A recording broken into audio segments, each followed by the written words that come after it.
For decades here in Washington, lawmakers of both parties have supported recognizing Jerusalem as the capital of Israel. Correspondent Jason Calvi has more on what looks like flip-flopping by some senators from their positions of past.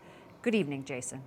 Good evening, Lauren. The president's actions today are triggered by a law Congress passed in 1995. It set out to relocate the U.S. Embassy from Tel Aviv to Jerusalem.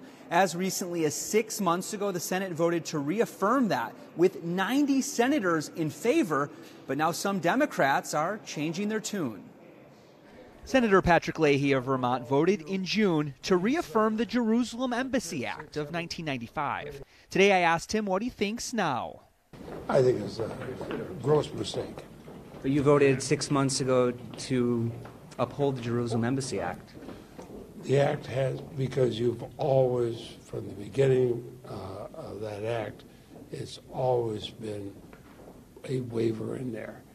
In 1995, the Jerusalem Embassy Act passed the House overwhelmingly. Democrat Chuck Schumer of New York voted for it. It is a nation's sovereignty to choose its capital. Israel has chosen Jerusalem. It's about time the United States went along. The law says Jerusalem should be recognized as the capital of the state of Israel, and it called for the U.S. Embassy to be moved there by 1999.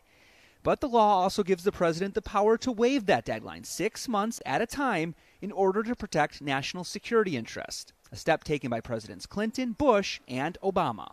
Today, some Democrats are critical of President Trump's decision. I don't know if he's given thought to the impact it will have, but many of us are concerned.